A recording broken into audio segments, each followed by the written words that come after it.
Next வந்து பார்த்தீங்க அப்படின்னா சீனா, ஷாங்காய். இது வந்து ஷி ஷா அப்படின்னா என்னது? ஷா பார்க்குறது அப்படின்னு அர்த்தம். ஸோ இப்போ வந்து பார்வை அப்படின்ற தகுதியை வந்து யாருக்கு கொடுத்துருக்கு அப்படின்னா இந்தியாவிற்கு வந்து பார்வையாளர் பகுதி வந்து கொடுத்துருக்கு. ஓகேங்களா? ஸோ வந்து நெக்ஸ்ட் வந்து சார்க்கு அப்படின்னு நம்ம ஷாக் ஆகிற வரைக்கும் ஷாக் ஆகிற வரைக்கும் நமக்கு என்ன கொடுத்துருக்காங்க? சீனாவுக்கு வந்து அந்த பார்வையாளர் தகுதி வந்து கொடுத்துருக்குறாங்க. ஓகேங்களா? ஸோ நெக்ஸ்ட்டு வந்து மக்கா இருக்கிறது யார்? இந்தியாவும் சைனாவும். ஓகேங்களா? ஸோ சும்மா ஜஸ்ட் ஒரு இதுக்காக.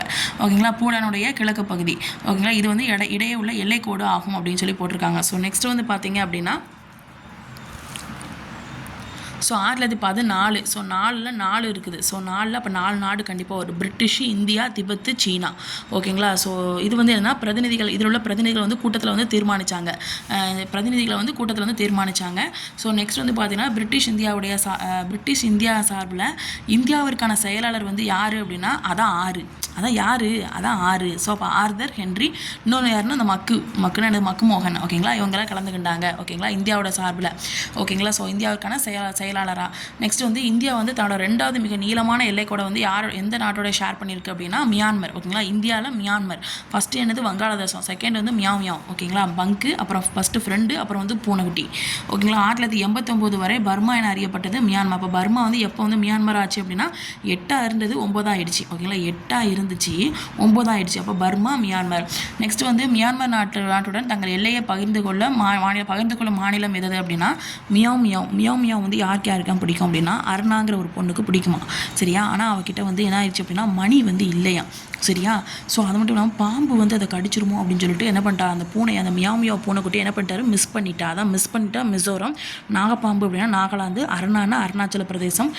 மணி இல்லை அப்படின்னா மணிப்பூர். மியாவ் பூனைக்குட்டி. ஓகேங்களா? ஸோ நெக்ஸ்ட் வந்து பார்த்தீங்க அப்படின்னா இந்தியா வந்து தென்கிழக்கு ஆசியாவிற்கு செல்வதற்கு நுழைவாயிலாக அதாவது இப்போ இந்தியாக்காரங்க இருக்காங்களா, அவங்க வந்து தென்கிழக்கு ஆசியாவுக்கு போனால் மியாவ் கத்திக்கிட்டே போனால் போயிடலாமா அப்படின்னு ஞாபகம்.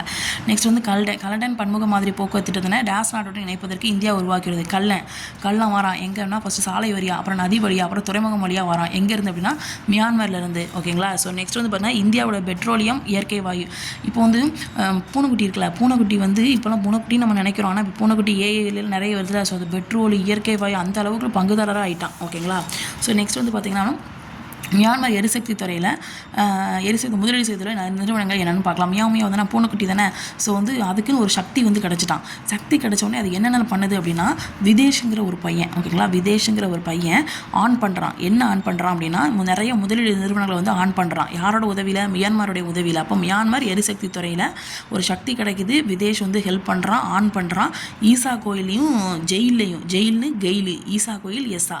ஸோ இந்த இடத்துல வந்து நிறுவனங்கள் வந்து ஆரம்பிக்குது. ஓகேங்களா? ஸோ இந்தியாவுக்கும் சீனாவுக்கும் இடையில இயற்கையாக ஒரு நாடு இருக்குது. அது என்ன? நேபாளம். அப்போ பாலம் அப்படின்னு வச்சுக்கோங்க. நெக்ஸ்ட் வந்து நேபாள எல்லையை பகிர்ந்து கொள்ளக்கூடிய இந்திய மாநிலங்கள் என்னென்னு பார்த்தீங்கன்னா பாலத்துக்கு நீங்கள் போனீங்க அப்படின்னா காரில் வந்து போயிட்டீங்கன்னு வச்சுக்கோங்க. ஓகேங்களா? மேலே பார்க்க போங்க. காரில் போனீங்கன்னா சிக்கிடுவீங்க. இப்போ பீகார், சிக்கிடுவீங்க. ஸோ மேலே பார்க்க போங்க. இல்லைன்னா உத்தரமாயிருவீங்க. உத்தரப்பிரதேசம், உத்தரகாண்ட். ஓகேங்களா? ஸோ நெக்ஸ்ட் வந்து பார்த்தீங்க அப்படின்னா நேபாளத்துடைய பெரிய முதலீட்டாளர் அப்படின்னு பார்த்தீங்கன்னா பாலம்னாலே அதிகமாக இருக்குது எங்கே? நம்ம இந்தியாவில். ஸோ அப்படியே ஆவச்சோம். சும்மா ஒரு ஜஸ்ட் இதுக்காக. இந்தியாவில் மகேந்திரான்னு ஒருத்தர் இருக்கான். அவன் வந்து சரியான மண்டு அப்படின்னு சொல்லுவாங்கள்ல, மண்டு. ஏன் அப்படின்னா 20 வயசு ஆகி 4 நாள் ஆச்சு. இன்னும் இங்கேயே தான் சுற்றிக்கிட்டு இருக்கான். ஓகேங்களா? அப்படிங்க ஆபோச்சுக்கோங்க. அப்போ இந்தியாவையும் காத்மண்டையும் இணைப்பதற்கான 204 கிலோமீட்டர் நீளமுள்ள மகேந்திரராஜ் என்னும் இணைப்பை இந்தியா வந்து கட்டியுள்ளது. ஓகேங்களா? ஸோ இந்தியாவில் மகேந்திரான்னு ஒருத்தர் இருக்கான். அவன் மண்டு. அவன் வந்து 20 வயசு ஆகிட்டு 20 வயசு ஆகி 4 நாள் ஆச்சு. இன்னும் என்ன பண்ணுறான்? இந்தியாவில் தான் இருக்கான் அப்படின்னு சொல்லி ஆபோச்சுக்கோங்க. ஸோ நெக்ஸ்ட் வந்து பார்த்தீங்க அப்படின்னா நேபாளத்தில் 18 வருஷமாக ஸ்டாப் பண்ணி வச்சுருந்த 5500 மெகாவாட் 5000ல் 5 வந்துட்டு. ஸோ பஞ்சேஸ்வரம் வந்து 5 வந்து 5 தானே. ஸோ அந்த பணியை வந்து இந்தியா வந்து மேற்கொடுது. அப்போ பாலம் கட்டுறதுக்காக ஒரு 5 பேர் சேர்ந்து 5500 மெகாவாட்டை வந்து இது பண்ணுறாங்க அப்படிங்கிற மாதிரி ஞாபகம் வச்சுக்கோங்க. நெக்ஸ்ட் வந்து பாலத்தில் நீங்கள் போகிறீங்கன்னு வச்சுக்கோங்க. அங்கே பசுக்கள் நிறைய சுற்றிக்கிட்டே இருக்கும். ஜனங்களும் அங்கங்கே சுற்றிக்கிட்டே இருப்பாங்க.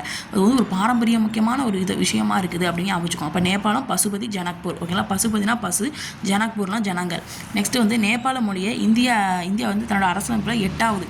இப்போ பாலத்தில் நீங்கள் போகணும் அப்படின்னா 8 தான் போகணும். அப்போ நேபாள மொழியில் 8வது அட்டவணை. ஓகேங்களா?